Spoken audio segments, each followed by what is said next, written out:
Okay, thanks for having me. So in this talk today, I'm going to describe some work we've been doing on learning simulation and controlling complex systems and also exploiting physical inductive biases, all sort of tied together by this theme of exploiting differentiability and derivatives. So the main message I want to convey is that while a lot of us are familiar with the idea of exploiting differentiability, like backpropagation for gradient-based training of neural networks, there are other ways of using differentiability and derivatives for learning prediction and control. And so the work I'm going to present today, I'm going to go through 5 studies, and the sort of 3 themes I'm going to touch on are simulating physical systems using learned models of their time derivatives, using differentiable simulators for gradient-based control optimization, and imposing physical inductive biases via differentiable programming. So as a sort of setup to the first part, the way I sort of think about a lot of what we're trying to do with machine learning and complex systems, if there's a world process that where the state of the world is represented by xn, so x at time n, the world is sort of physics is applied to the world, and then a future state of the world, x n plus 1, is what happens after the application of physics. So many important machine learning problems involve some dynamical world process. So for instance, like sequence modeling has a conditional distribution. You can kind of think about it like this. Discrete and continuous control problems often involve state transition processes that have the similar form. So when you want to model these types of sequential processes, these dynamic processes, you know, typically what people do in engineering is you treat it as a dynamical system which defines the relationships between the time derivatives of the state of the system and other properties of the system. So for instance, here's some kind of simple ODE of x dot represents the derivative of the state with respect to time, and that's described by in that equals some function of the current state. This is, I think, a harmonic oscillator, and then I think this is a PDE that describes the wave equation. So these are different examples of ways that people use dynamical systems to capture complex dynamics. But the key thing that sort of unifies all of this is that in practice, when we can't solve these problems analytically, we often use numerical integrators to predict, to sort of solve the equation or to roll out the dynamics to predict what's going to happen. And the way this works, we have a model that where this f, when I'm describing f of x dot, or it's going to be x double dot, this is a model of the time derivatives, and this is a function that takes properties of the system, as I said, and that can can be handed to an integrator. The integrator also takes in the initial conditions, xn at the present time, and maybe a time step, how far into the future we want to predict. And then the outcome, the integrator can call this function one or more times, and then aggregate the results, the sort of intermediate results, and then output a prediction about the future. Okay, so we're going to take the same sort of tack in a very simple way. And the first 2 things I'll show you, we're using what I'm calling an Euler-Based model. So basically what's happening is we're going to train some function f delta x, or it can be delta change in position, or maybe the change in position, so something like an acceleration. And it's going to, if it's just the change in position, it's going to add it. It's going to predict the change in position of the inputs and add it to the inputs, and then get a new state at a future time. And everything I'll show you at first, we're going to use a fixed time step. So it's sort of like we don't even really have a sophisticated integrator. It's like sort of automatically applying Euler by just predicting the change in position or the change in position for a fixed time step. And so in work we published at ICML earlier this year, we wanted to learn to simulate fluids, so very sort of large fluid systems that we represented as particles. And this is sort of part of a line of work that we've been building up for the last few years, where it started, you might have seen the sort of interaction networks work that we've done. And now we're sort of gaining confidence and sort of building up these more and more sophisticated learned simulators where we can handle really sort of complex phenomena. So with this fluid system, we represent it as a set of particles, and that's represented by this, or shown, visualized as these blue particles inside this glass box. And the state is x. And we're going to simulate the state of these particles step by step in time with this s theta. This is like our learned simulator function. And this function is going to be trained by supervised learning to make one-step predictions, but then we're just going to roll it out in many, many steps by just taking its predictions and feeding them back in as input over and over and over again and generate a trajectory. So this learned simulator, the way it's sort of structured or configured, it's got two key components. So one is this d theta. This is a dynamics model. It's parameterized by theta, and I'll describe that in a second. It's a graph neural network. And this update function, which is just what I described a minute ago, it's either so this dynamics is either going to predict just a change in position or a change in position, so like something like an acceleration. So you can kind of think about this update function as like a sort of crude integrator. Okay, so here's the way the model works. It takes the state of the system, the particle is x, and this encoder box does two things.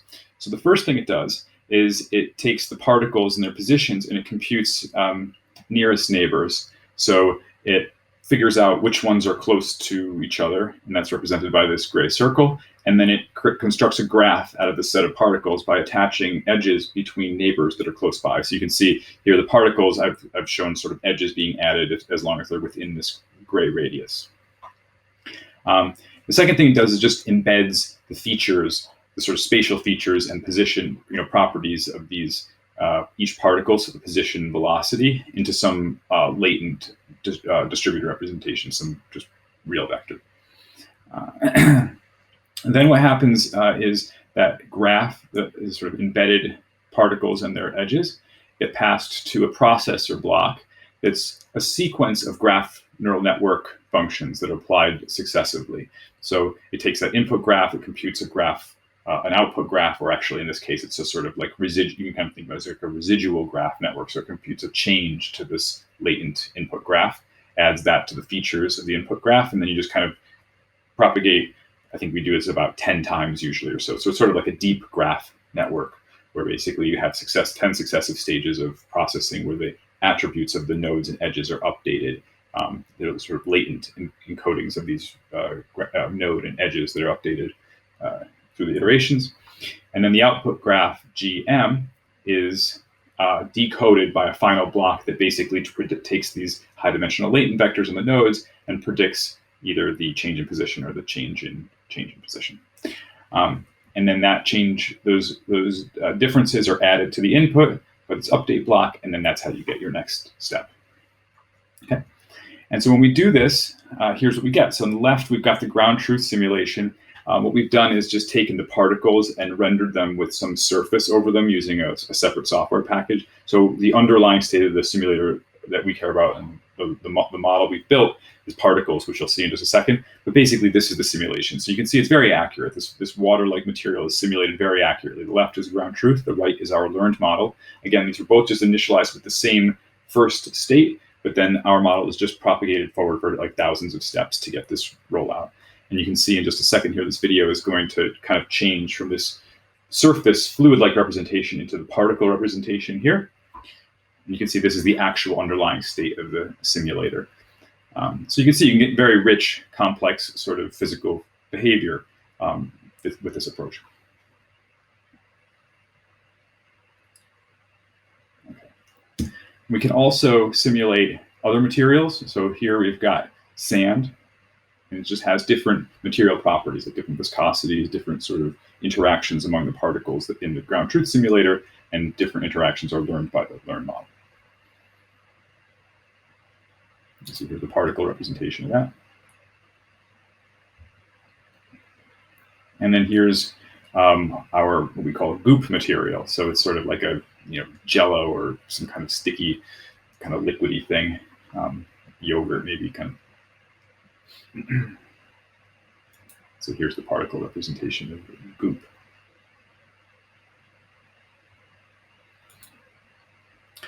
We can also have these fluid systems interacting with complex, sort of rigid obstacles. So here the fluid is sort of flowing through some weird obstacle course. And we can even have multiple different material types interacting with one another. So this is actually a demo that's showing not only just multiple materials interacting, but also generalization. So this model was trained on much smaller domains with fewer particles and with much simpler interactions among materials. But because the functions that are being learned are just the message passing functions and the node updates, like the edgewise and nodewise functions inside the graph neural network, we can run these models on much larger systems than they've been trained on at test time. And we can even handle things like fluids interacting with rigid objects that are represented by particles. So here the green box is represented by particles as well. It just has a different material type given as input, so the model is able to know that it should not sort of move like a liquid. It should sort of stay stuck in the same configuration as was given as input. Okay, so the main idea from this work is that by doing something very simple, just predicting the change in position or the change in velocity, you can over one step, and in sort of implicitly treating this as like an Euler integration, you can learn very complex dynamics in this particle-based simulation. In work that we've just put on arXiv and is actually going to be presented tomorrow, which I'll put a little note to in a second, we've taken a similar approach with a slightly more sophisticated model, but doing mesh-based simulation. So before I showed particle-based simulation, this is mesh-based simulation, but very similar idea and a similar model, but we've extended in several ways. So the different domains we're going to show here are cloths. So on the left, you see this cloth that's represented by a mesh blowing the wind. You got the structural mechanics. This is a metal plate that's being sort of deformed by some kind of actuator. And then you have compressible and incompressible fluids. So it's sort of like air, a compressible fluid, aerodynamics. This is like an airfoil. And then the fluids gets incompressible, like kind of water fluid moving around some kind of rigid object. And these are the sort of ground truth data that we're going to train on. Again, a very similar model, similar sort of schematic as you saw before. So here we've got this mesh representation of this system. So what's different now is the encoder doesn't just look at the nearest neighbors of the particles, but it actually is given a mesh because it knows what parts of the material are sort of connected to each other. But we actually have two types of edges. We have the mesh, so the cloth has mesh interactions with itself, but also when it interacts with this solid object, it's going to, we need edges to communicate the interactions between the solid object and the cloth. So we have a second type of edges that are sort of world space nearest neighbor edges that are used for sort of local interactions among things that actually aren't the same material. Okay, but it's a similar idea. We encode this system into a graph. We embed the features and the nodes and edges, and then we run some sequence of processing steps within each time step, and then take the output of that, decode them, and treat them as something like, say, like this is like the acceleration. So P is like the accelerations that have been decoded from this this processing pipeline. One thing to note is that here the simulator is about 10 to 100 times faster than the ground truth simulator that we trained. So our learned model is about 10 to 100 times faster than the simulator on which it was trained.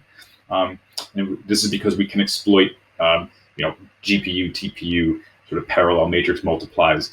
And this is sort of a potential key advantage of the learned models, is that they're sort of flexible, can run on this like cheap and very powerful hardware. And we can also generalize to larger systems than it was trained on at test time. So this opens the door to being able to do things like, train on something small, but run it efficiently on something large that maybe even a simulator couldn't do. So we're sort of exploring that now. And I'll show some results. So here's our cloth simulation. So the left is the ground truth cloth, and the right is our predicted cloth. So again, we just give the model the same initial conditions as the ground truth, but then we just roll it out. It sort of hallucinates a roll out in time. The reason it says learn remeshing, I didn't describe this, and if you're interested, you should see the talk tomorrow at this ML for Eng workshop. But we also do some stuff where instead of predicting only the dynamics, we also predict even how the mesh should be adaptively changed during the simulation, which is like what a lot of sophisticated simulators do in order to improve the quality of the sort of numerical integration. And so we can actually learn to remesh online as well and improve the quality of the trajectory of the integration. So this is the cloth. Here's the structural mechanics. Again, left ground truth, right prediction. You can see the model and the ground truth are almost identical to one another.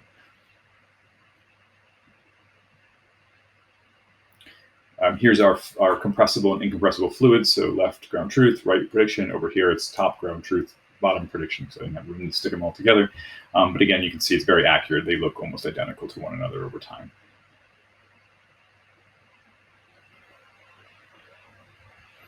And again, the same thing as we showed before, we can generalize to different shapes than it was trained on. So here on the left, you've got the training is the little image on the top left is what this left movie was trained on. And you can see it's being run on these sort of these like fish kind of flags, these 3 fish flags. Over here, you've got the model generalizing. So if this bottom little training patch is what it was trained on, you can see it can be run on things that are much larger. So I'll bring that up again. You can see the training, it can train on things that are much larger. At test time, it can be run on things much larger than it was trained on.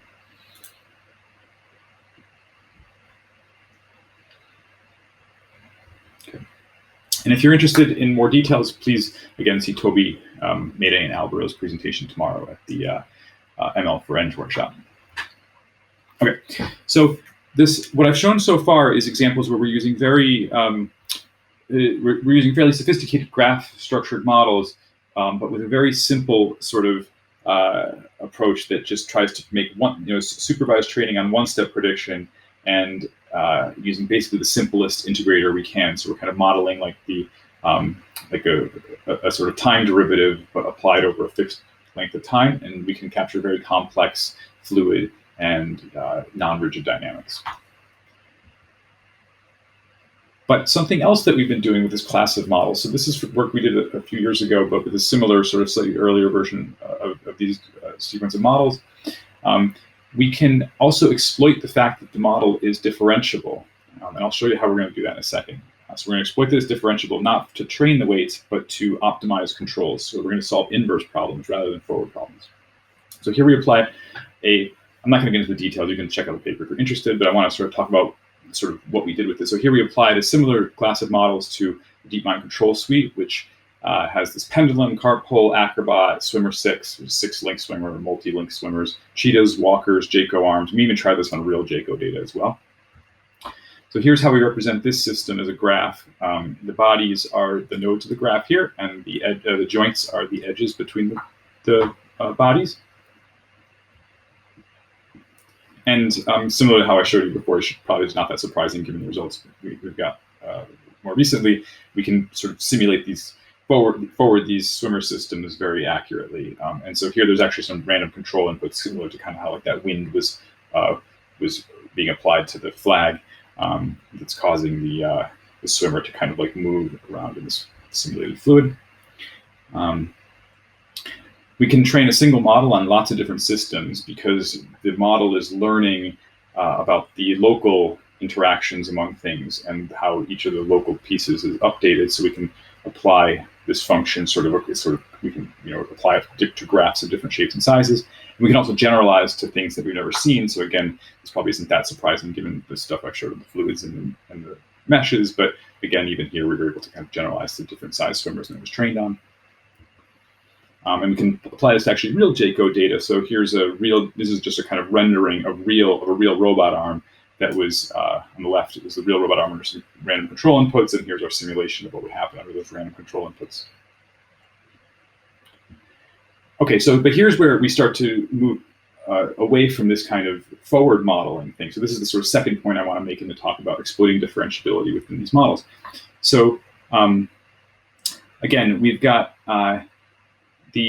because the model is differentiable, we can backprop gradients through the model, and instead of optimizing the weights of the model, we can optimize a sequence of actions or controls to maximize some reward function. So here we want the Jaco arm to strike some pose. So what we do is we take our forward model that we train, and we initialize it to a random pose and a random set of control inputs that are going to wiggle it around. And then what we do is we take the error between the final state that it reaches and the target on the left, and we compute the error, backprop the error gradient through the model, and adjust the control inputs until they cause the arm to strike the same pose as the target. Basically, I can't make my arms the same pose exactly, but the idea is that this randomized thing we're going to keep moving around and optimize the controls until they cause the arm to strike the same pose from the initial configuration. And we can do this with different reward functions. So we can balance a pendulum, we can cause an acrobat to swing up in the air. We can have a cheetah that's, we can not just different reward functions, but different physical systems and different reward functions. So all we got to do is take this forward model we trained, try to compute error in different ways and backpropagate that error to optimize the control, and it works. And again, we can take a single system and optimize for multiple reward functions. So this is showing that we can generalize to different types of control problems, solving this inverse problem by exploiting the differentiability of the forward model.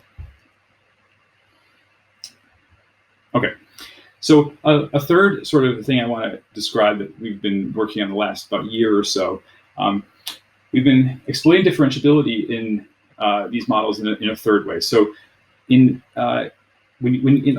physics, there are inductive biases or really mechanics formulations that are defined by relationships between spatial derivatives and time derivatives. Okay, so the idea is we're going to kind of like take the differential equations and use and sort of manipulate them more carefully using the differentiable, differentiability of TensorFlow or JAX. Okay, so again, as a reminder, the way we think about this is some data generating process. It takes the position Q and momentum P of the current state. I parameterize it instead of X with these position and momentum separately, as you'll see in a second. There's a reason for that in a second. Hand those to physics. Physics gives you a new state. And what I just showed before was these Euler-based models that basically learning a function, this graph network-based model that predicts changes in the position Q and momentum P. And then we just add it to the input. But as I had described at the beginning, really the way that we think of dynamical systems in general is as some function that describes the instantaneous time derivatives f. So what if we were to model those more directly and hand them to a more general flexible integrator or even different integrators to roll out the physics in a kind of more accurate way? Okay, so the first thing I want to describe, so we have this ODE graph network. The idea is we're going to learn a model of the instantaneous time derivatives. So instead of predicting a change in position, we're just going to have a function that predicts the instantaneous time derivatives, and then take that function and hand it to an integrator, and it can call that function several times, the way an higher order or more sophisticated integrators typically do, in order to compute more accurate steps, numerical integrations. So that's one thing. The second thing, we can take this a step further. So we can take Hamilton's equations in physics, which say that there's a scalar quantity h, the Hamiltonian, where when you take the partial derivative with respect to the momentum, that equals the time derivative of the position. And if you take the partial derivative with respect to the position and take the negation of that, that equals the time derivative of the momentum. So this is what Hamilton's equation says, that you can make this equivalence between the partial derivatives and the spatial partial derivatives and the time derivatives. And so what we do is we train a model to predict just the scalar quantity, the Hamiltonian, and then we actually use autodiff to compute the time derivatives via this relationship. Okay, that's what we call our Hamiltonian ODE graph network. Okay, and this is related to Sam Gradanis et al.'s Hamiltonian neural networks. This is a sort of extension with graph neural networks and some more general ODEs. And when we do this, so on the left, you've got a ground truth with some particles that are attached by springs. I'm just going to take this blue one out so you can see it. So this is the simulation with the true Hamiltonian, this second video. And you can see the prediction, which is the red, is perfectly overlaid over the blue. So you can't even see the blue, but it's underneath the red here. That's the true Hamiltonian, not learned. That's just if you just took the true Hamiltonian of the system and integrated it. Here's our Euler-based model, similar to the ones I showed you earlier. So you see over time there's some deviation between the prediction red and the ground truth blue. And then here's the ODE version where we predict the instantaneous time derivatives directly, or we predict the Hamiltonian on the rightmost column and then take the compute the time derivatives using the partial derivatives of the Hamiltonian. And so you sort of see it gets sort of increasingly accurate, stable over time. I'm running a little bit short on time, so I'll just sort of go through this quickly. So the main thing I want to show you on this slide is we can, because we're predicting instantaneous time derivatives, our ODE and Hamiltonian models, that's the red and the green curve here, have much better generalization. This is the x-axis to time steps that it wasn't trained on. So we train it on the gray time step, delta t, and that's the sort of this gray bar here. But on the x-axis, you can see different time steps at training, and the error on the y-axis is much lower for our Hamiltonian and ODE graph networks. And that's a sort of interesting point about if we, again, we can generalize the time steps. So this opens the idea of maybe we can train on longer time steps or shorter time steps and generalize to things where maybe even adaptively change the time steps. Sometimes integrators want to use adaptive time steps, and we can start to do this with these methods. Where the ones I showed you before shouldn't support that. They sort of only are good at the time steps they were trained on. Okay. And the last bit I want to show, I'll go through this quickly. So we can play a very similar game, but not with Hamiltonian mechanics, with Lagrangian mechanics. So if you remember from physics, there's a relationship between partial derivatives of a scalar quantity, the Lagrangian, and the position q, or the time derivative position q dot, and the time derivatives. And if you sort of do some relatively straightforward sort of calculus and algebra, you can solve for the second derivative of the position q dot as this expression. What we then do is once we have that, we say we're going to make the L, the Lagrangian, a trainable neural network that takes as input the position and the first time derivative of the position. And we're going to use Jax's auto differentiation to compute this thing in here and get the second derivative time, which is then required to be, for passing it to an integrator to actually compute the dynamics. And when we do this, a key advantage over the Hamiltonian approach is we don't need canonical position and momentum coordinates. And in some problems, like this relativistic particle task we show, the canonical momentum is not really that straightforward. It's not just like mass times velocity or something like this. So when we use a Hamiltonian neural network with just the state x, the input position, and the first time derivative position as the momentum, it doesn't work at all. So this is the blue. It should sort of follow this blue. Speed over time is the ground truth, and the orange, the Hamiltonian, doesn't work at all because it can't. It needs the momentum explicitly in order to take the partial derivative of the Hamiltonian with respect to that momentum. On the other hand, Lagrangian on the right matches it perfectly. So again, we can compute this Lagrangian only from the position and velocity, basically, which is the key advantage. And again, we can extend this to this Lagrangian graph network. Where we have little Lagrangian neural networks at the nodes, the sort of little local neighborhoods in the graph. Here we've got a 1D wave equation on a mesh, and you can just see again, like the ground truth and the prediction from the model is very accurate. Okay, so that's it. So the main messages I hope I got across. So in the first sequence of sort of studies I described, we can learn sort of simple time derivatives, or even just like the kind of time step, or the time derivative multiplied by a time step, with graph networks and numerical integrators, and this can capture very complex particle and mesh-based simulation. The second part I was showing with the control, so we can differentiate these models and use them for model predictive control by backpropping the gradients up into the control inputs. And the third thing, we can exploit differential programming to allow us to impose these powerful inductive biases from physics, Hamiltonian mechanics and Lagrangian mechanics, and get some key advantages over the other types of simulations that I had shown at the beginning. And the last sort of point I just want to make is that these structured models and these strong inductive biases really do allow rich generalization in space and time and the size of the system, and also in the underlying parameters. I didn't describe that, but you can also vary some of the parameters that it's trained on, I guess, like the time steps are an example. And because you have these biases and this sort of structure, the generalization is much better. Thank you very much.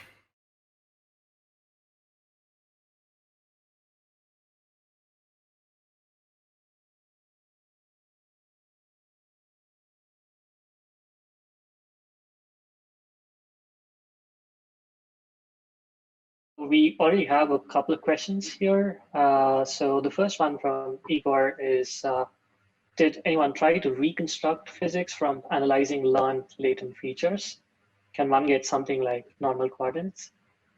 Thanks for the question. So I put a link in the chat, but yeah, so not in this work, but so Miles Cranmer, who's a collaborator of ours, has a poster at the main conference where the whole purpose is to try to use symbolic regression to regress out a symbolic formula from the sort of trained neural networks within the graph networks. And he's applying this to sort of astrophysical problems. So if you check that link, you can check that paper out. Thanks. There's another question here from Anshul. I was wondering how your particle and mesh models transfer across different materials. I'm guessing this is about multiphysics. So yeah, that's a good question. So we in the mesh paper, we do things like so the material is parameterized by some properties within the ground truth simulator. So we do things like train on a subset of parameters and hold another subset out, and then see how we can transfer. And we can get some transfer to some extent. But we haven't explored this that much, and I wouldn't expect if it was a completely different material, or even especially if it's parameterized in a different way, if it would transfer that well, because in some sense the model has to understand the semantics of what the material parameters mean in terms of the actual dynamics. There's an interesting question, especially about like trying to sort of compose known, sub behaviors, say, to get some more complex behavior. So like you can imagine almost like a water and cornstarch. Does that give you kind of that goopy non-Newtonian fluid? I don't know. Yeah, interesting. So I have a personal question. Like all of the work that you showed, especially on differential physics for control, I presume you're assuming access to ground truth high precision states. Any thoughts on how you'd overcome that, especially when you'd want to move out to the real world where you might not have like accurate 6D tracking? Wait, I don't think I quite understood. Can you repeat that again? Yeah, so for differentiable physics engines, you would need some supervision, or like your reward or loss needs to be defined in terms of a ground truth state, because your physics engine outputs coordinates, presumably.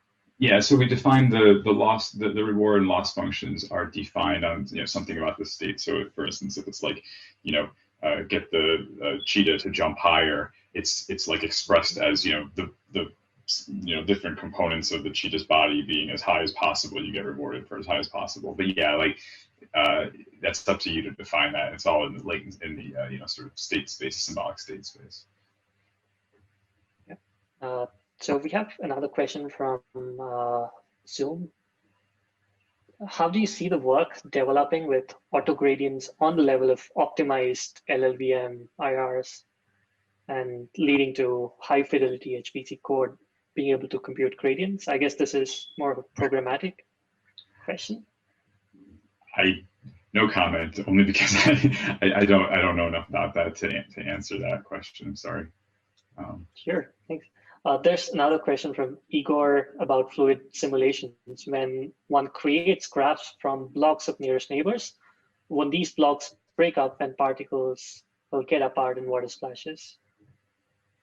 I guess it's just about how do you maintain the graph for fluids when water just splashes around, do connectivities change, and etc. Oh, I probably didn't say this well enough. So the nearest neighbor graphs are computed each time step. So they're as if you have two particles and they sort of like are close to each other, they might have an edge, and then they get further apart, they don't have an edge anymore because you have some kind of nearest neighbor algorithm in the loop. And yeah.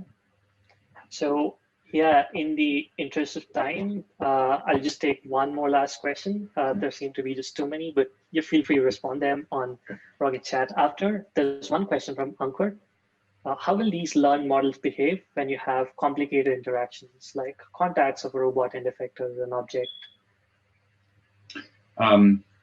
So okay, yeah, I can give two examples. So we haven't done like that exact example, but we in the fluid stuff we showed, I think we call it like water, sand, and goop, and also they're interacting with like rigid boundaries within the little domains. So yeah, I mean you can sort of see in the videos like it is quite compelling, and it seems quite accurate from our like sort of quantitative measures.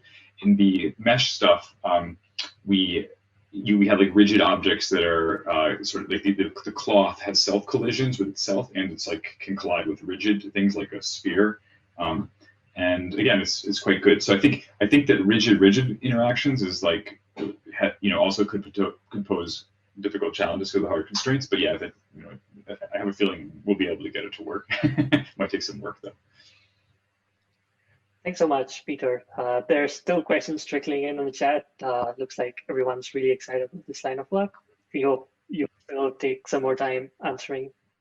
So this is how we're going to run this panel. I would like a quick round of introduction by everybody, and then just say your name. And then what I'm going to do is I'm going to come back to each one of you, have you give an open remark on what do you think differentiability is useful and why not the alternatives such as just simply computing the gradients. Okay. All right. So everybody knows who's who. CJ, do you want to start? Just say who you are and where you are. Hi, I'm CJ Taylor. I'm with the Grasp Barter at the University of Pennsylvania. Great. Bethany? Hi, I'm Bethany Lesh. I work at Argonne National Lab, specifically at the Leadership Computing Facility, which is our supercomputer facility. Okay. Kwame, go ahead. Hi guys, I'm Yuanming, and I am a fourth-year PhD student at MIT CCL. I work on graphics simulation and compilers. Thank you. Andrea? Hi, my name is Andrea Tagliasacchi. I'm a research scientist at Google Brain, and I also work at U of T. Okay, great. Peter? Hi, I'm Peter Battaglia. I'm a research scientist at DeepMind. Thank you. Dan? I'm a graduate student in the Center for Theoretical Neuroscience at Columbia, and I came to listen to you guys speaking. All right. And Joanna? Hi, I'm here, but I'm an organizer. I'm just helping moderate. Okay. Kelsey? I'm similarly here, but I'm an organizer helping moderate. Okay.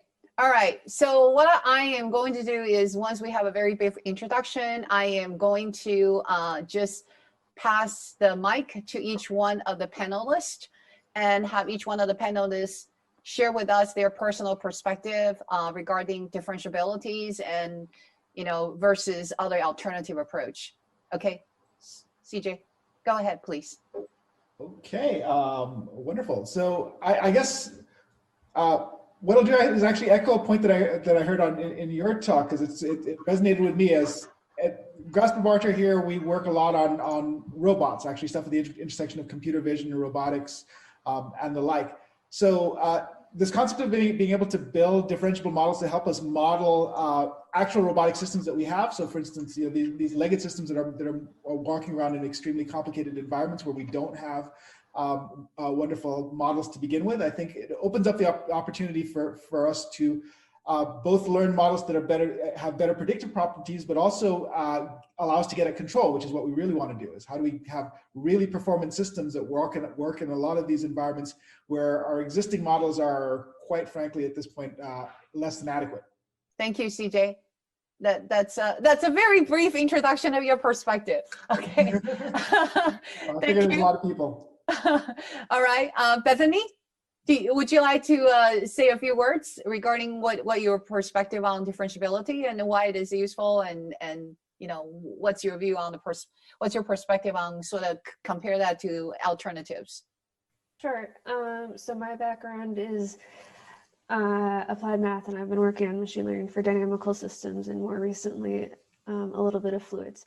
And I have not done any vision, just to be clear, but I am learning a lot from you, the rest of you today. And I really like the idea of being able to integrate your physics simulation with your machine learning as an end-to-end pipeline. And I've definitely had personal experience with estimating gradients directly from noisy data can really amplify noise. So it's great if you can analytically compute gradients.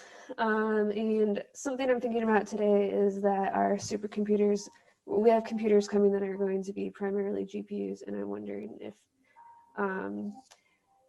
differentiable physics approaches to simulations could take advantage of the GPUs. I think so. I think it can. And that's definitely another direction that we can move toward as a community. Okay. Wang Ming, would you like to go ahead and say a few words? Sure. Yeah. So first, I would like to answer Bethany's question. So can differential physics leverage GPUs? If the answer is yes, we do have a Tai-Chi system that can generate code for both CPU and GPU system. And you write the code in Python, the compiler will generate GPU code for you. So it's an easy way to somehow leverage GPU resources nowadays. And my perspective on differential physics is that, first of all, I really like it. And we have seen for certain problems, by utilizing the analytical gradients, the optimization will just run ridiculously fast. And compared to reinforcement learning, we have clearly very, very huge advantage here regarding exploitation of existing strategy. But there is one thing that I want to highlight, which is according to our experiment, we do find that differential physics tend to get trapped in local minimum just because now we have much more accurate gradients. And if the real gradient is zero, then it's zero, which means you're not making any progress there. So that's one thing. And the other thing I think differential physics can actually help us solve is on more the connecting virtual and reality world side, because nowadays a lot of people, especially robotics people, are really, really interested in how to reduce the sim to real gap. And apparently differential physics allows us to somehow combine the real world data from real world experiments with the simulation data. And by doing this kind of optimization, we can do hybrid simulators that can close the sim to real gap. That's my humble point. Great perspective. Thank you. Leon, are you there? Yeah, great. Okay, we got you. I am here, but I'm meant to be just an organizer. I still have my own opinions about these things, but I would prefer to just maintain my impartial organizer status. If that's okay. Okay. Actually, talking about organizer, I forgot to introduce one person, but I think that person doesn't need introduction, and that's Krishna. Everybody say hi to Krishna. Okay. All right. Thank you, Leon. Okay. Actually, you know what? If you are here, you cannot escape. We are going to come back to both of our organizers to ask them for their opinion at the end of this. but we will reserve the space for them at the very end, the honorary position. All right. Peter? Yeah, thanks. Yeah, so I mean, I guess I would say that you know, optimization is it's some kind of search process, and differentiability offers really efficient ways of you know, can drive algorithms that are very efficient at searching. And so again, I think that's underneath a lot of what, you know, the benefits of, you know, say you know, even just training neural networks with backprop rather than some kind of like reinforced algorithm, right? This is the root of that. But another thing that I talked about in my talk that I think is an important thing that we can sort of exploit about differentiability and auto differentiation is like I was showing a few projects where we're taking physical relations from physics that sort of relate, say, like the partial derivatives over spatial quantities to the time derivatives, and we can sort of efficiently calculate gradients using JAX or TensorFlow or whatever, and then and put those inside our model, so we can sort of exploit these inductive biases from physics very easily with a few lines of code, and then we can do things like Hamiltonian mechanics to sort of, you know, build that into our model. And get all sorts of, you know, energy conservation and different types of generalization that we're interested in. And just the last thing I wanted to say, addressing what Yuan Ming said about the sharp gradients, I think that an interesting direction we should be thinking more about, and I mean, some people are thinking about this, I think, have thought about this for a while, but yeah, like these really accurate models with these kind of like very detailed gradients, if we're trying to optimize something, that's not actually what we want to optimize. What we want to optimize is a convex function that happens to have the same global minimum as that function, right? So I think that thinking about how to, you know, take very accurate forward models, or maybe even knowledge of the gradients of those, and come up with other models that are going to support even more efficient search could be, you know, very good for us in the future. So that's all I would say. Thanks. Thank you, Peter. That's really interesting thoughts. Next, I think I'm going to go to Andrea. Yes, can you hear me? Yes, go ahead, yes. Please. I guess my perspective is a bit different. It's less from the physics side and more from the robust computer vision side, where I both work with estimating noisy gradients from data, as well as more analytical gradients from whatever forward process you have. I think the most thoughts in regard, the most interesting thought in regard to this particular topic that I have is actually via meta learning. So I think meta learners are something that is particularly this year becoming a bit more popular, I guess, starting from the vision side in being able to estimate gradients by examples. And in that sense, basically you have stochastic estimates of gradients, but then at test time, they actually behave in a very smooth way. So it reconnects a little bit to what Leo was saying a couple of seconds ago. So that's what I think is an extremely interesting part. Is like there is this divide where you could do it by full differentiability or just gradients, but it's actually not true. There is a continuum in between the two different domains, at least in my side of the problems. But interesting perspective as well. Great. So Georgia, would you like to say a few words? Actually, we missed your introduction, so please, state your name and your current affiliations, and then your perspective. Sure. Yes. First of all, thank you for inviting me, and hi to everybody else. So my name is Georgia. I'm a research scientist at Facebook AI Research. I have been and I am still a computer vision researcher, so I care a lot about computer vision problems, in particular object recognition. And I am an empiricist at heart, so for me, whatever works is great. And so in terms of that and trying to make object detectors and recognition work better and better every day, we have been exploring whether differentiability in 3D can help us with understanding 2D and not just for 3D tasks. And this is, I think, my interest and why I am here and the perspective that I have. The verdict is not out yet. We don't really know how to make our detectors and recognition systems work better. Is it data, annotated data? Is it better representations by going to 3D? Is it better optimization? We don't know, but we're exploring. And this is what I'm interested in. Okay, great. All right, so if the organizers are here, they are not escaping. I'm putting them on the spot. Sorry, Krishna, your thoughts. So yeah, like in terms of differentiability, or like my thoughts usually were, if we've spent years of research just developing, techniques like rendering or multiview geometry or physics simulation, why just throw them all down the drain and like do, I don't know, model-free learning? So yeah, my forays actually started from that perspective. Like, can we somehow try and use all the knowledge that we already have and instead improve systems rather than like replace them? That's where I see differentiability is a very strong scheme. But I don't see differentiability as the end in general. Like, I think there needs to be a blend of things that you can specify differentiably, and there's always things that you cannot specify differentiably. You need to learn them. So there's like a hybrid that we need to shoot for. I agree. All right, Leon, what do you think? So I'm a robotics guy. I'm a prof at the University of Montreal, and I'm actually Krishna's advisor.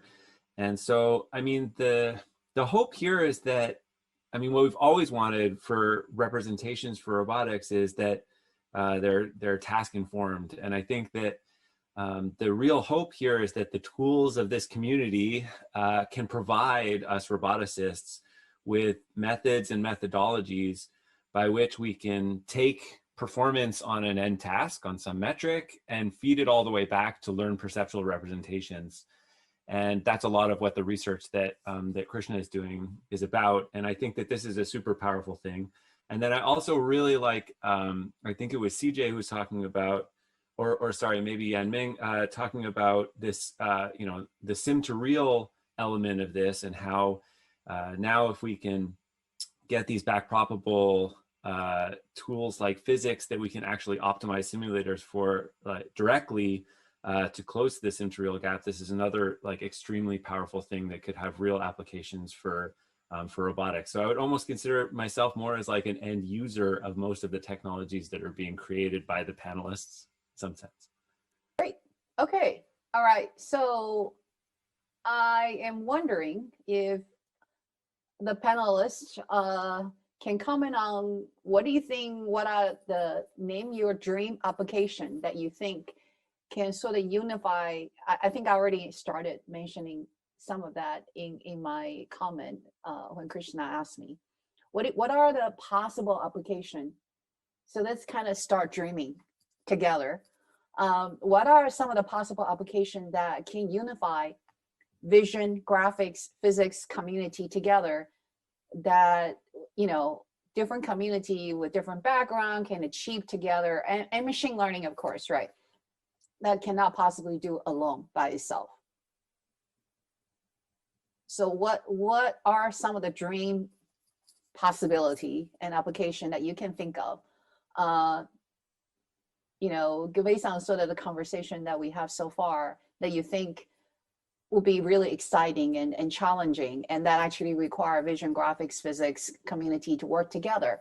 I mean, I'm sorry, machine learning. I keep dropping it out because it's kind of taken for granted. Everybody is using machine learning now. So how can we, these multiple community work together to advance one or two or three or whatever X number of application that is not possible earlier? So I'm going to put, I'm going to just kind of go around, round robin fashion. I'm going to put CJ as our first. I'm going to put him on the line and ask him to to share with us his thoughts.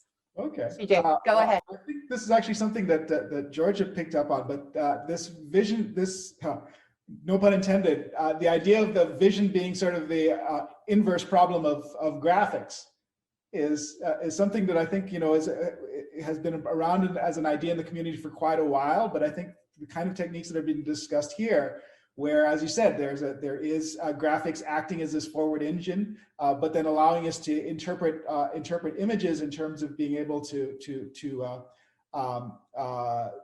use these tools to actually pull back out meaningful or salient representations, I think is could be a fun thing to take another crack at. Okay. Shall I go around one by one, or is there anyone who want to jump in? Can I jump in? Yeah, go ahead. Yeah, so thanks for letting me jumping in. So actually, I have 2 cents on this. I still believe that robotics application will be a really, really great application of what we have developed here, including differential vision, graphics, and differential physics, because I think nowadays a lot of robotic applications are still based on traditional control methods, and apparently, as we have shown in our recent work in differential physics, we can already just use brute force gradient descent to, on one hand, first make robotics training much faster, because now using gradient descent, it converges 1 or 2 orders magnitude faster than reinforcement learning. And secondly, I do believe that somehow closing the sim-to-real gap can be one very meaningful application of differential physics, because there are just so many ways to inject errors in physical simulators. It could be one model that doesn't really reflect the reality. It could be one wrong physical parameter that is system identification. It could be something numerical errors where a deep neural network can actually correct.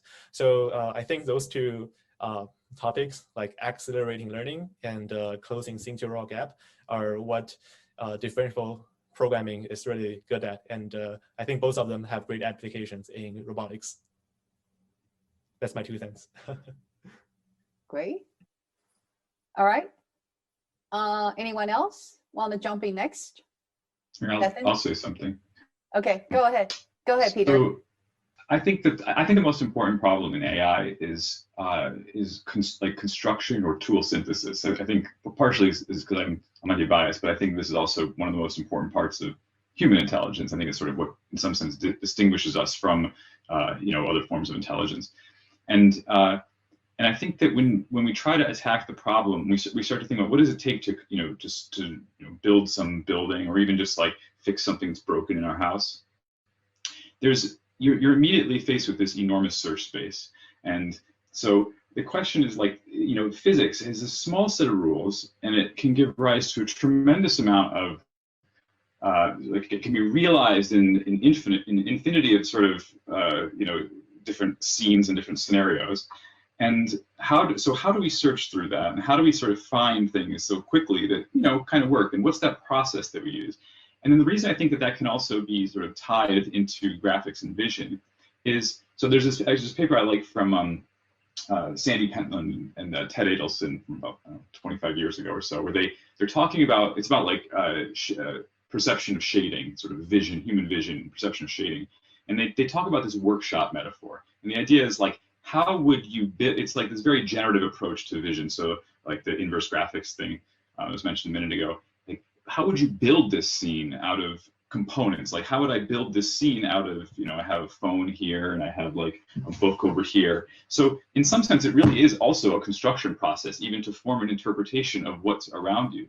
And I think that some of this similar challenges are at play here.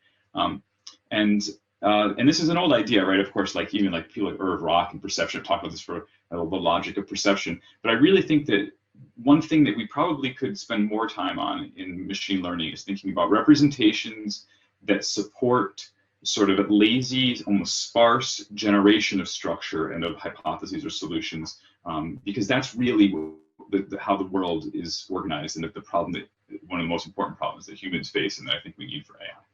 I think vision, graphics, and physics have a lot to, like, you know, learning and exploiting knowledge of these things has a lot to say about that.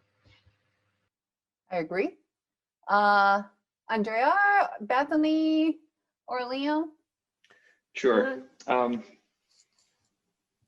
I guess that from my point of view, like in putting the three fields together, right? Often I ask myself the question, I look at my daughter and ask myself, she has, when she was 1 especially, she can navigate in 3 space without any problem. She can grab objects, manipulate them, perform significantly better than any robot that you've ever seen. And when I'm looking at her, I'm thinking, what kind of media was she exposed to? Was she exposed to 14 million images, ImageNet, right, with labels? Maybe less, right?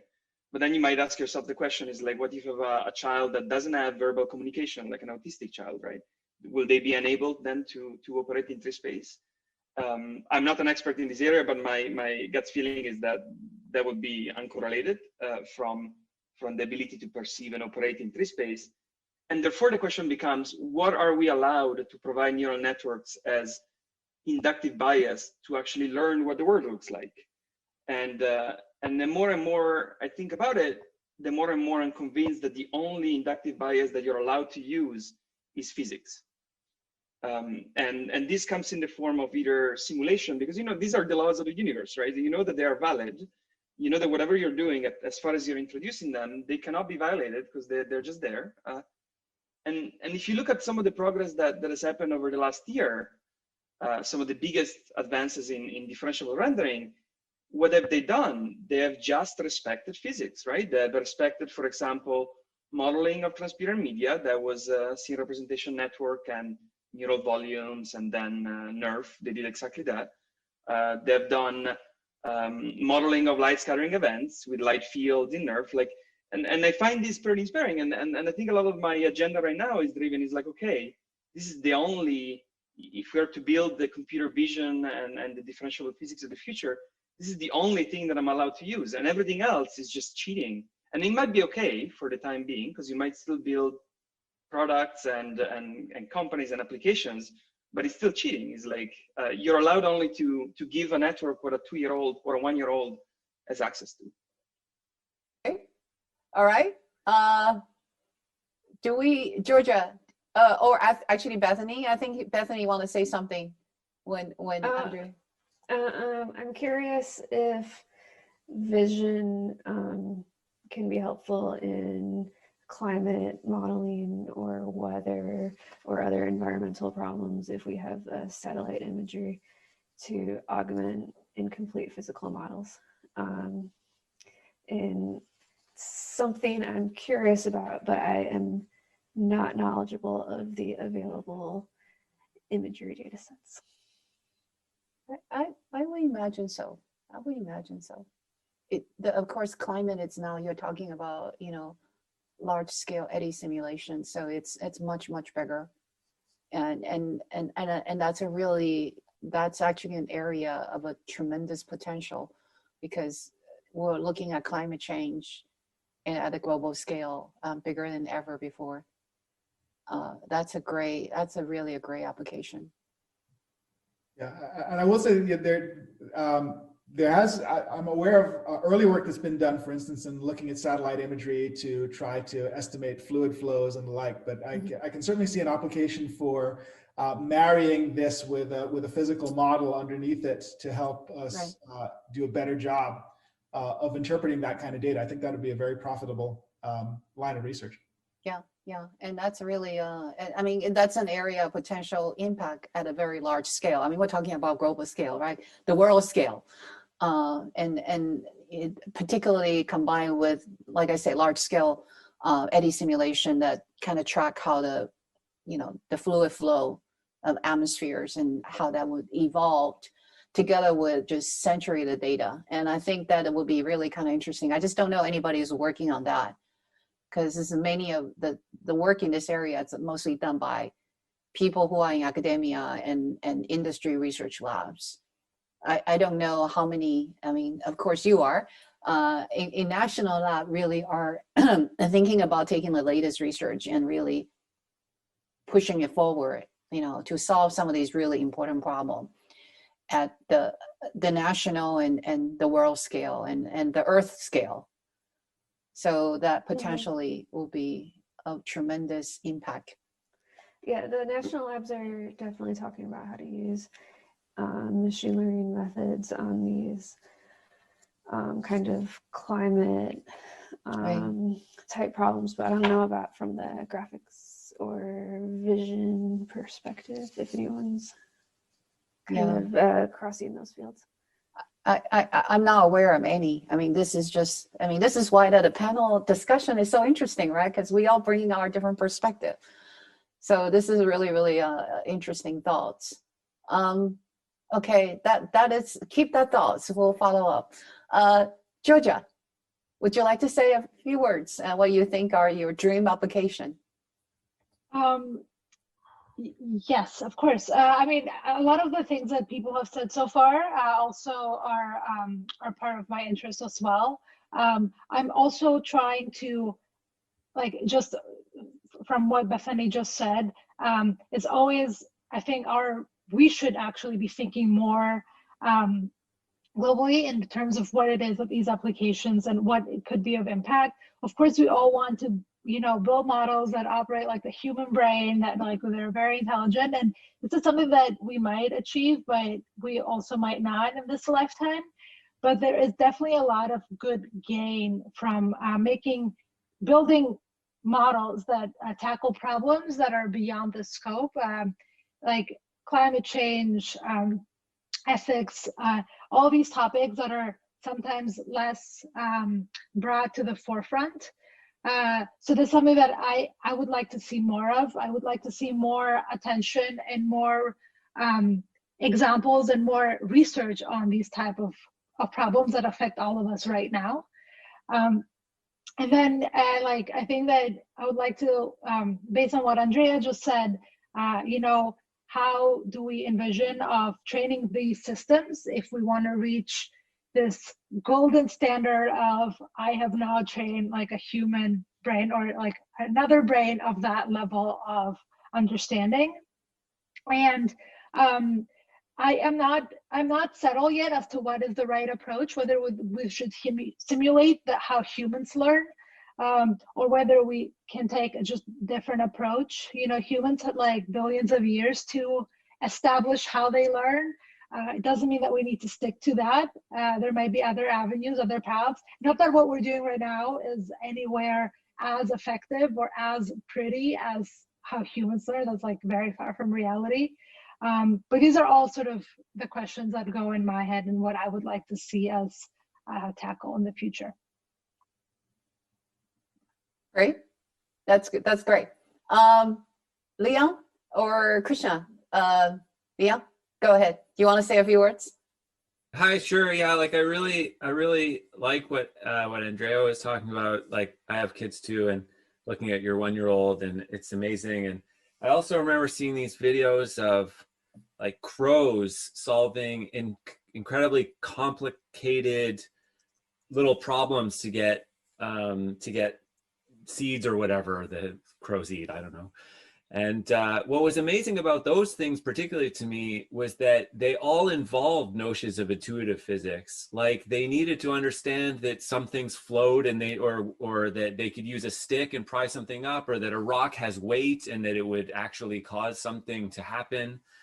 And when I saw those videos and I thought about what we can do with a robot, it's just like the gap is still so large between the state of the art robot and a crow. Like, and so maybe that's like a little bit disheartening as a robotics researcher, but also I think that, you know, there's such a great opportunity. And I think these notions of being able to understand physics and, you know, and I completely agree that like, this is the right inductive bias that needs to be like imposed on these problems, but that we can somehow, you know, through these notions of compositionality and understanding of intuitive physics, that we can get to the point where robots could solve kind of something on that scale of task complexity. So that's, for me, that's the goal.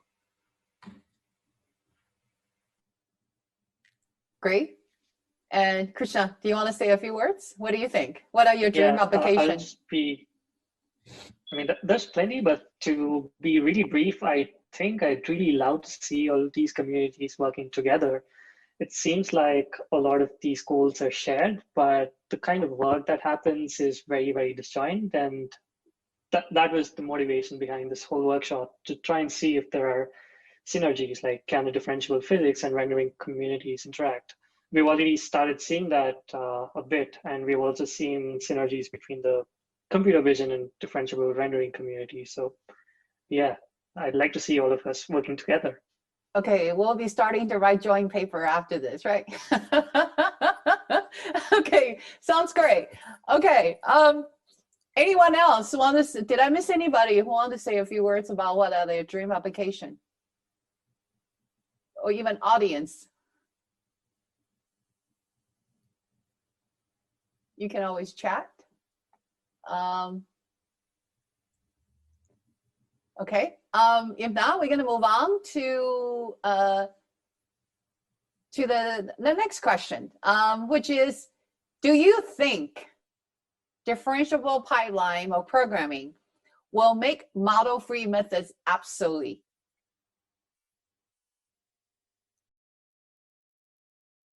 What do you all think? Anyone want to volunteer to jump in? Yep, I can jump in. Okay.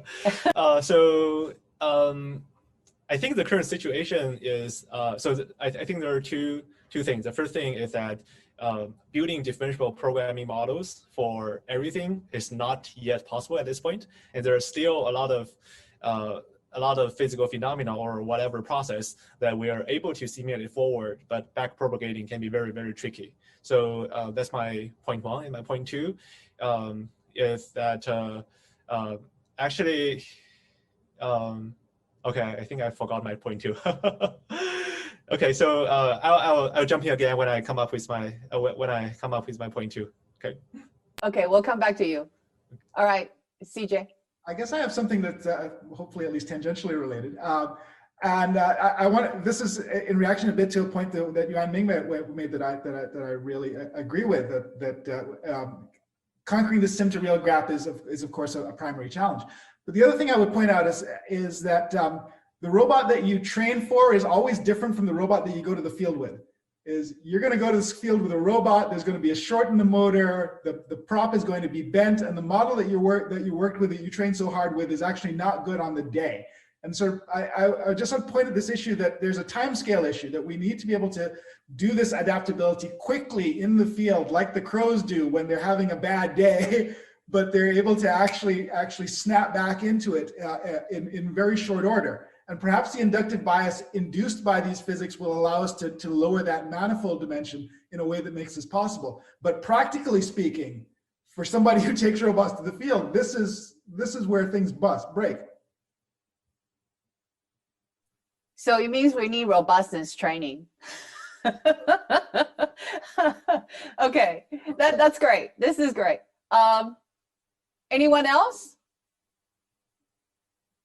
Anybody I want could to? say, I mean, Yeah, go ahead, Peter. Yeah, I mean, I think I sort of hope so in a way, but I don't think so. I guess the issue is that if you have like discrete sort of problem spaces and you're sort of thinking about like discrete actions, search trees, and things like this. This is harder for this is not clear how you're going to sort of exploit differentiable like functions or pipelines to handle these things. At the same time, I mean, there's like a lot of work on, continuous relaxations of sort of discrete things. So I think, again, like this is sort of in the spirit of the thing I was saying before about like, you don't really care about the sharp function, what you actually care about is the thing that you can optimize well. Again, maybe like we can start to think about ways of taking discrete problem state spaces, action spaces, and relaxing them or coming up with differentiable functions so we can exploit their efficiency for search and solving our problems that way. So I mean, yeah, in general, I don't think that in the near term, I think model-free methods do have a lot of advantages, but in the long term, I think that it's an interesting thing to even try to challenge. I would agree, but I would love to hear anyone else who have different opinion or even similar thoughts, but they may want to add comments on top of what Peter has said. Andrea? I think you want to say something. Yes, go ahead. I don't necessarily want to put something on top of what Peter said, but if you look at the way in which people have been looking at differentiable vision and graphics from the image generation point of view, right? What has it been now? 5 years ballpark between the first application of deep learning to a parameterized version of something that you can render. And as of this year, we are model free, right? So we still have a model, but this model can be learned in a way that is completely oblivious to what you're actually representing. It has full representation power, and it doesn't matter what you're looking at. It's still going to be able to do it up to a certain precision, right? So I think that if I were to ask something from the people working on differentiable physics would be, if it was me working, I do have a bit of background in physics, but very little. But if it was me, I would ask myself, is like, okay, can I take everything that I know from physics, like stress tensors, and can I take deformation gradients, and can I take Newtonian dynamics, and can I now apply it to a representation that can be learned completely from scratch without relying on any instantiation of topology, of dynamics, or anything? It's just like, you give it examples, and then it just picks it up. And as far as you've exposed it to enough examples, it will be picked up. So essentially the same thing that happened to graphics and vision over the last 2 years. Yes, 2 years and a half, according to when you count. But and I've never seen anything like that. Like we know that these perceptron actually represent surfaces, but do we have a model for the formation of a surface that is actually not represented by a mesh or a voxel grid or something? No, we don't. I think that's a super interesting direction where I will be thrilled to see some progress. Interesting thoughts. Very, very. It's very. I would agree as well. Leon or Krishna or Georgia, Bethany, anyone want to follow up? Oh, Huaming, did you figure out what your number 2 was? So I didn't. I totally forget my point 2, but probably I can talk a little bit of my point 3. So yeah. So my point 1 was about for certain simulation, it's either non-differentiable or we don't know how to differentiate it. And I think because I also work on compilers perspective, so I also care about performance. So it's often the case that for certain simulators that we know how to do very efficiently regarding forward simulation, but for backward simulation, there are always a lot of like issues on computational efficiency. I think as Professor Lin just showed that certain simulators are just not as efficient as people might think, and also the memory consumption can be one issue. And so that's why I do believe that developing high performance compilers that are more suitable for modern computer architecture and suitable for certain problems is super important, because only if we scale up the simulation resolution to a very, very large scale can we reasonably good approximate the world. And I do have a point 4. So the point 4 is why I do think probably sometime in the future, people will like differential physics. So that is basically because I do think human brains has something like a built-in differential physics inside. Just because recently, there's COVID, and when I'm outside, I cannot touch anything. So I can always magically come up with ways to operate stuff without touching anything. One example is that now I learned how to gently operate the elevator using my knees without using my hands. And also, if I want to open the door, I learn how to use my elbows instead of using my hands. So if you look at reinforcement learning, it will take a lot of trial and error to for an agent to learn how to do that. But if we assume that there's something like a differential solver in my brain, I can just maybe do some mental and model-based attempts, and then I can get some feedback, and the gradients from differential physics will tell me how to adjust to achieve my goal. So I do believe human should learn actually quite fast, a lot more faster than what reinforcement learning are currently doing. And I learned that lesson from George Tenenbaum, and he always says that he doesn't believe he does believe that human has very strong prior, and human learn things very, very efficiently, and there should be a reason. And maybe to some extent that reason is differential physics, and we would definitely want to adopt more systems that are differentiable in our learning pipeline so that we can learn much more efficiently. Very, very interesting thoughts. All right, do we have anybody who agree or disagree? Anybody want to follow up on that? That's a very, very interesting thought. Does our brain think like differentiable physics or differentiable vision? Oh, we have a differentiable mind. I guess I could jump in. Yeah, please go ahead. Not to answer that question, I don't have that answer, but mostly to sort of, it's a question rather than a statement, is how will we know? So how will we know if this is the case? So what I'm trying to get to is, let's say that we focus on this one task and we manage to train a system that maybe does this and figures out just how Yaming said, how to just adapt or how to do the same thing in a variety of ways. But we ultimately don't really have a test bed to evaluate whether we've actually learned to think or to perceive or to understand like humans. So I guess the question is, how will we ever know whether we're making progress when we are definitely operate as researchers, we operate in a very task-driven way. We define little tasks, little goals that we want to achieve. So how will we ever be able to know if we actually have unlocked something? I do have something to say on that, if I am not talking too much. Go ahead, please. Yeah, so I do believe that we would do something like ImageNet for computer vision, and we do need a very, very nice physics benchmark data set so that people can have a consensus on at least compare what kind of what kind of learning method on differential physics, at least we can evaluate different methods on differentiable physics. We need a common evaluation standard so that we can really push the field of somehow combining reinforcement learning and differential physics together. So at this point, I think the issue is that differential physics are still somehow maybe mostly in the graphics and physical simulation community, and this is kind of a little bit of isolated from people who are really doing learning and robotics.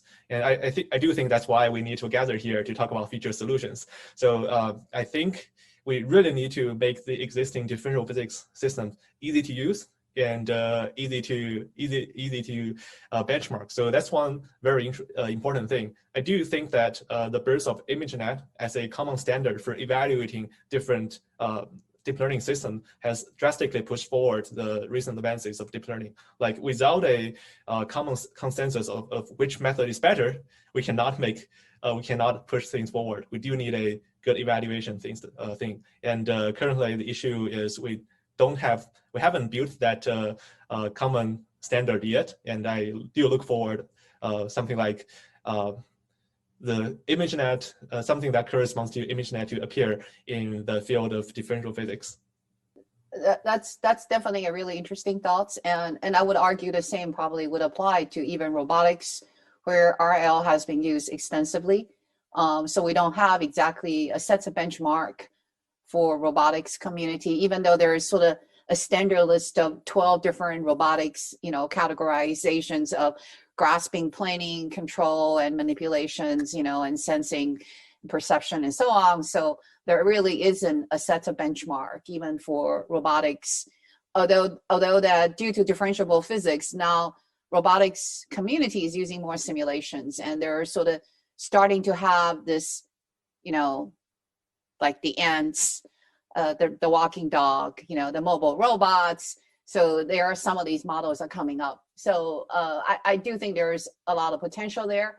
And vision, it's sort of tying currently to ImageNet, but in the real 3D world where you really need 3D vision, ImageNet is still inadequate, right? Because the 3D world is much bigger than what ImageNet has captured.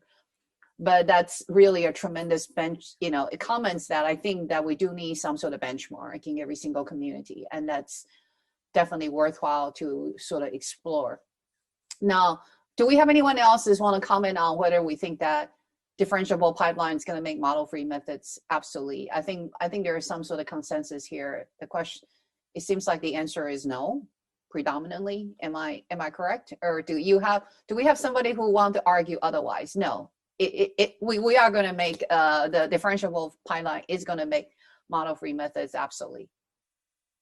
I haven't heard that yet.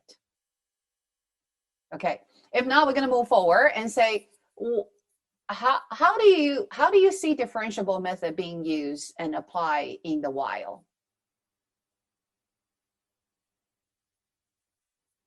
Anyone have thoughts on this?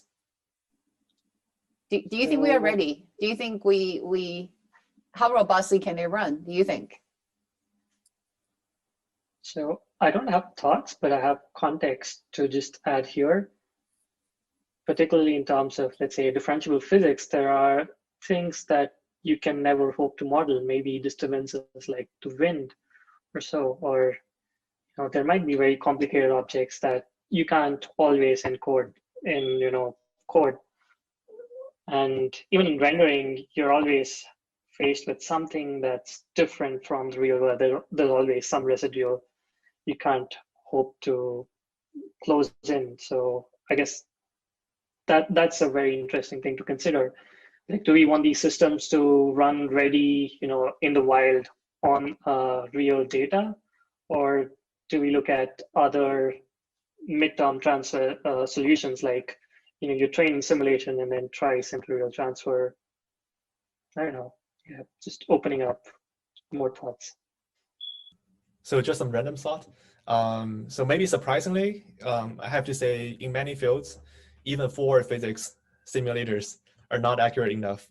There are many reasons people can introduce errors in forest physics, including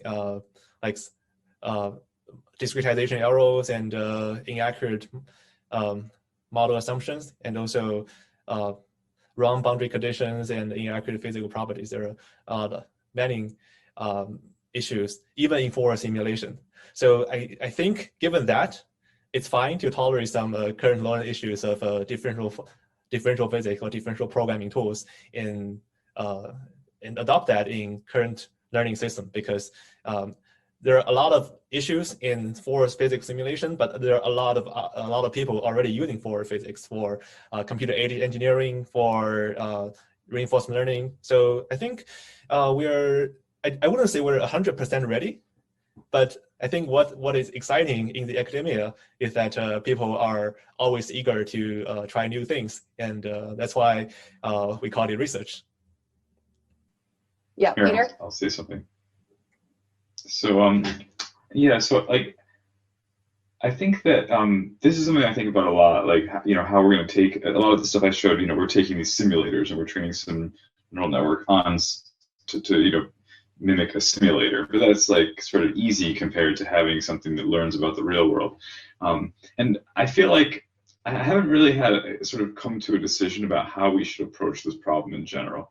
So one thing I've been thinking recently, though, is like, so I think just to say, like, as background, I think a lot of times, like, for a while, I think, like, how do we turn the world, you know, what we perceive with our eyes into objects and, you know, different things that you actually find inside a physics engine, because that's what we need our models to do. And the more lately, I've been thinking something different a little bit. That instead of thinking about it like as like it's just a series of representation transformations. So we have like whatever our sensors are collect some image, you know, grid, like maybe a regular grid of little pixels, whatever, volumetric data, whatever it is. And the question is really just how do we stage, like how do we, you know, have a stage of transformations into representations that we want. And what I mean by want is like the thing that's going to help with a downstream task, like was discussed before, or like the efficient computation or efficiently learnable. So I think that I'm really starting to think about kind of like you know, resource rational or kind of like, you know, economically rational you know, way of thinking about how we can just go right from the sensory data all the way through representation and really try to bring in cost of computation, cost of learning, and the cost of whatever your, you know, task cost is. And the last thing I'll sort of say on this is I think it's kind of interesting to think about what scientists do. So like a physicist has a model of, you know, the universe or something, and or you know, at any scale, you have a model of water and particles and things like this.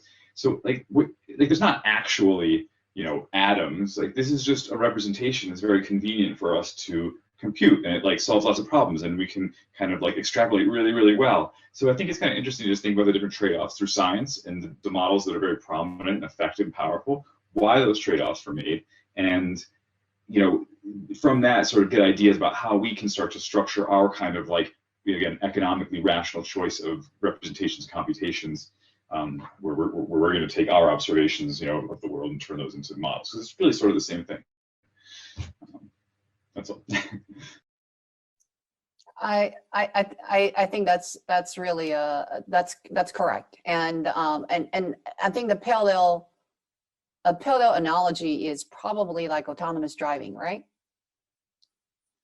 We are putting these neural network trained learning to drive module on the street, dealing with the real world, and most of these scenarios are all capturing the very clean data using very clean model, and now it has to be tested on a while. And so I don't think, you know, it will take a lot of learning, but I do think that this is really sort of very interesting things for us to kind of think about in terms of a sort of building on top of what you learn, and your model doesn't have to be perfect. It learns to improve itself through the process. Do we have anyone else who want to comment on this? Sure, maybe I'll say a few words. So I mean, I think so the question was like, is this ready for the wild?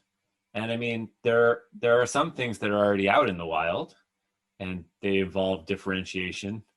But I guess what we're talking about is like adaptive models that are learning intuitive physics, and can we put those things out in the wild? And I mean, I think for a safety critical application like autonomous driving, the answer is like a resounding no. We're not there. And I mean, I think that the state of the art in autonomous driving is like, yeah, there might be some neural networks in there, but they're put in these nice cages where they can't do a lot of harm to the things around them. And, you know, I don't know, you know, I don't pretend to be like an expert on what every single player in the autonomous driving industry is doing, but not very many of them, you know, actually that I know of have like learning systems that are actually controlling the actuation directly.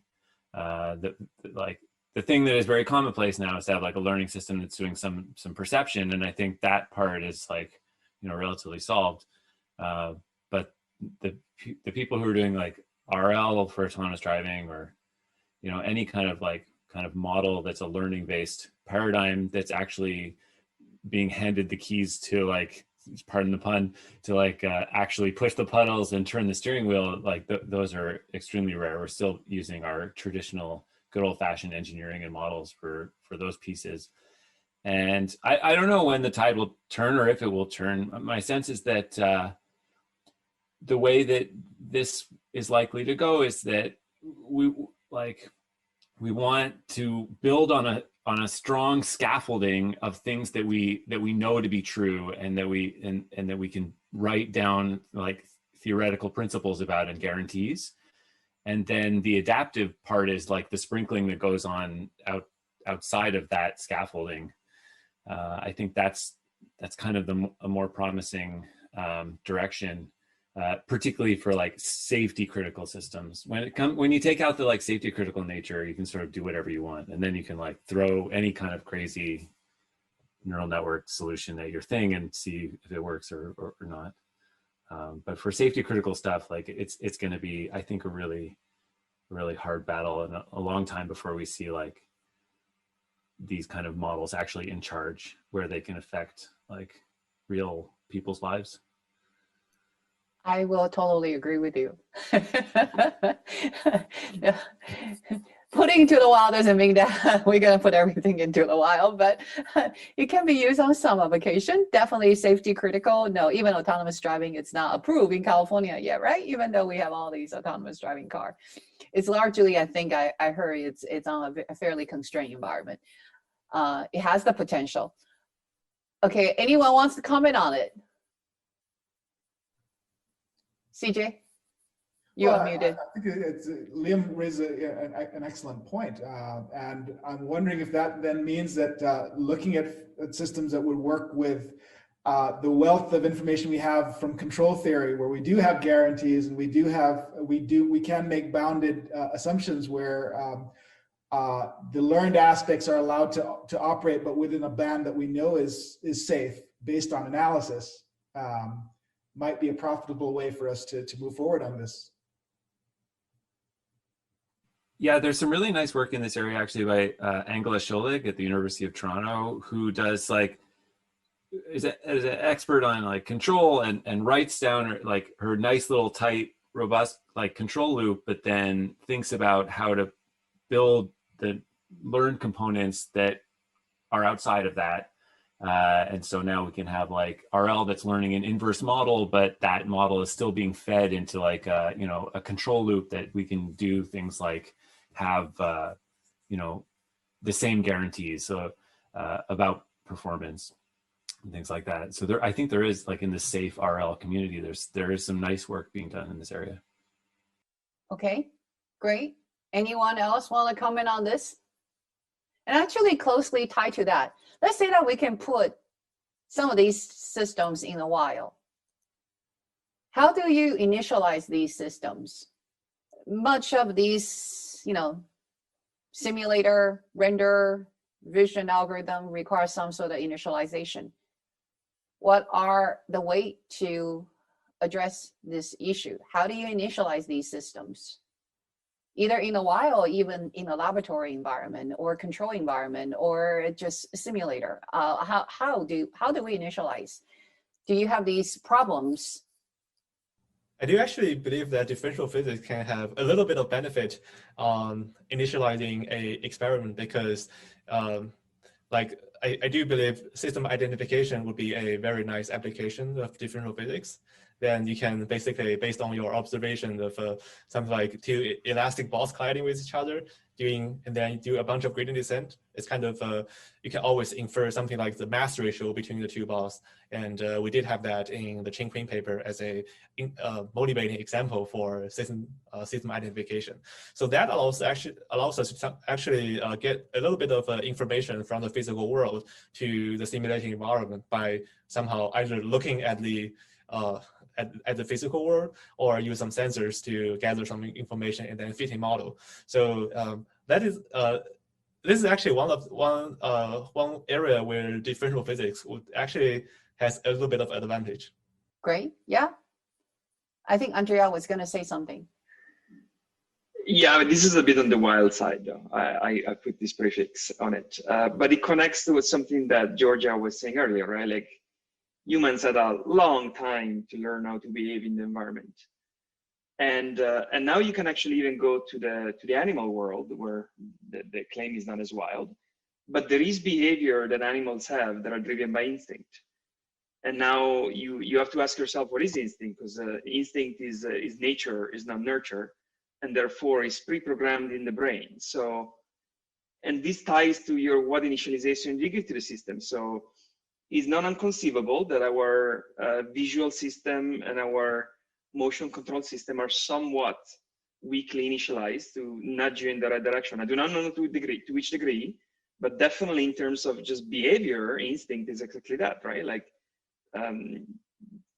just born animals know what to do without any supervision immediately, right? There is fawns that just come out of the belly of their mother and just start walking. And how do you explain that if there's not some form of memory passed down through generations? So, but again, this is wild, right? In the sense that we have no idea how to model this, and this will mean like some form of memory in between generations of networks that you train. And the closest thing to it will be like federated learning, where you have these remote model that you update slowly over time. But I think it's pretty interesting, but it's completely wild. It's like I have no idea what, I have no theories on how to do it.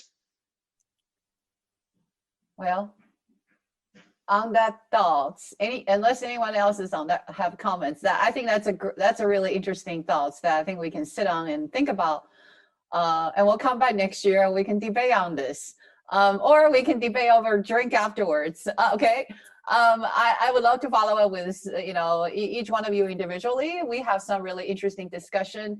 I think Georgia has to leave already. Also, we have poster presentation coming up.